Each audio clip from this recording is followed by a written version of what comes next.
गुरु भक्ति योग।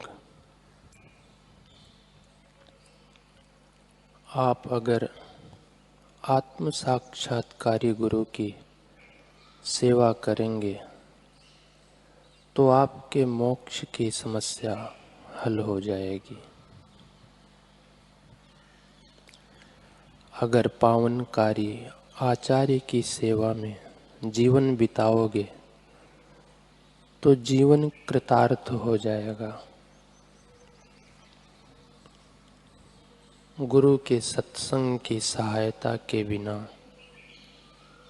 नए नए साधक के कुसंस्कारों में मूलतः परिवर्तन करने की बिल्कुल आशा नहीं है। गुरु का सहवास साधक के लिए एक सुरक्षित नौका है जो उसे अंधकार के उस पार निर्भयता के किनारे पर पहुंचाती है। आत्म साक्षात्कारी गुरु के लिखे हुए ग्रंथ परोक्ष सत्संग जैसे हैं। आप जब संपूर्ण श्रद्धा और भक्ति से उनका अध्ययन करते हैं तब आपके पावन गुरु के साथ आपका पूर्ण सायुज्य होता है।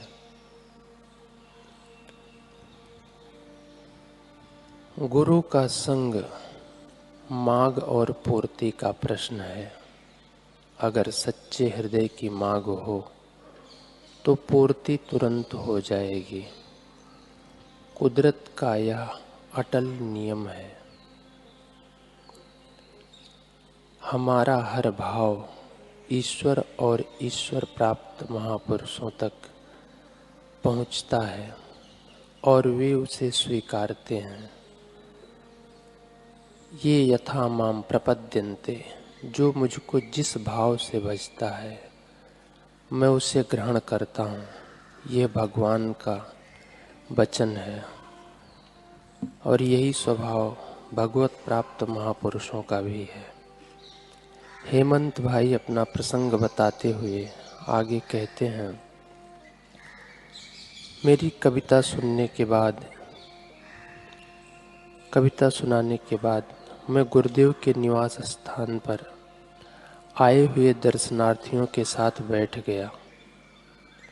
थोड़ी देर बाद पूज्य श्री हमारे बीच आए तो एक बुजुर्ग माताजी खड़ी हुई और बापूजी से बोली, आप क्यों इतनी दादागिरी करते हो? सत्संग में बोलते हो कि एकांत में चला जाऊंगा, छोड़ के चला जाऊंगा। अगर आप में दम है तो जाके दिखाओ। उनका ऐसा विचित्र व्यवहार देखकर सभी एक दूसरे की तरफ देखने लगे कि ये कैसे बोल रही हैं।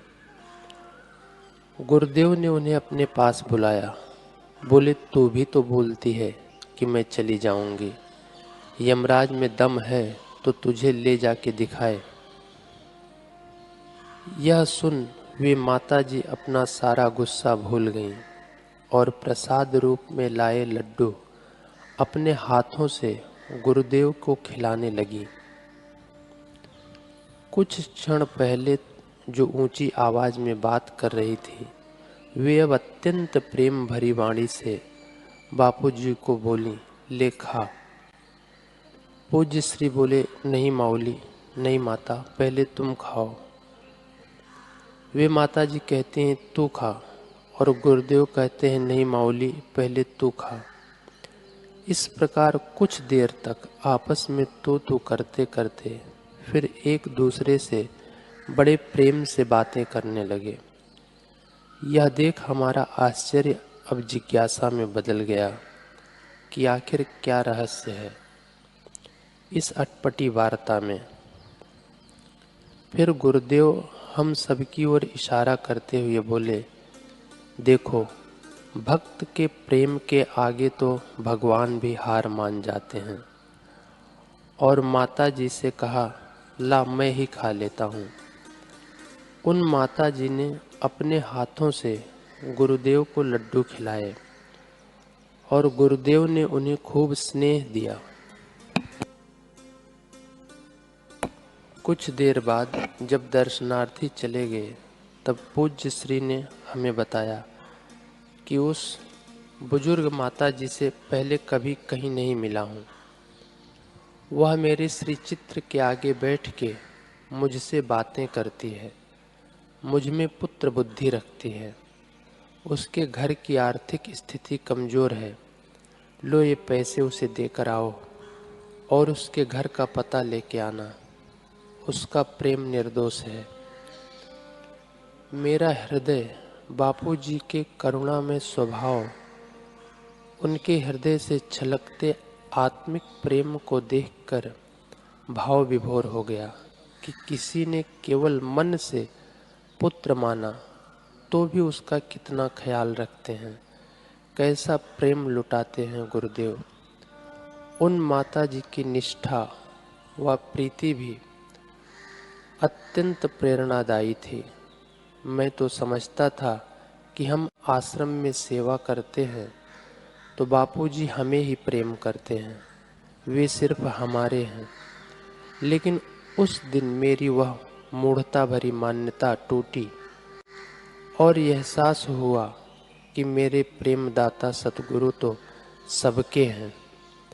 श्रद्धा प्रीति पूर्वक जो भी उन्हें अपना मानता है वे उससे निभाते हैं।